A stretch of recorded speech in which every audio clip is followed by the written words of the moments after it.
sir SIT দুজন লোক কালি যাব ছিংগাপুৰ যাব স্যাৰ মই এটাই কথা কৈছোঁ যে আপোনালোকে অসম চৰকাৰৰ ওপৰত বিশ্বাস ৰাখক আৰু অসম চৰকাৰে আজিলৈকে এই মুহূৰ্তলৈকে অসমৰ ৰাইজক কোনো কথাতে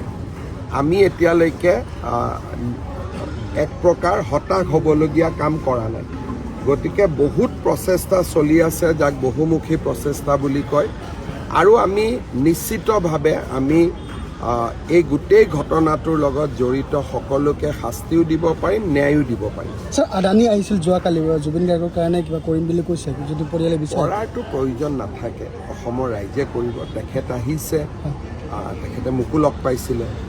তেখেতে যিহেতু গুৱাহাটীত বিমানবন্দৰখন তেখেতে চলায় আৰু ভৱিষ্যতে অসমত বিনিয়োগ কৰাৰ তেখেতৰ ইচ্ছা আছে সেইকাৰণে জুবিন গাৰ্গৰ পৰিয়ালক আহি দুখৰ সময়ত সমবেদনা জনাইছে আমি সিমানতে আমি আনন্দিত আমাকতো টকা পইচাৰ প্ৰয়োজন নাই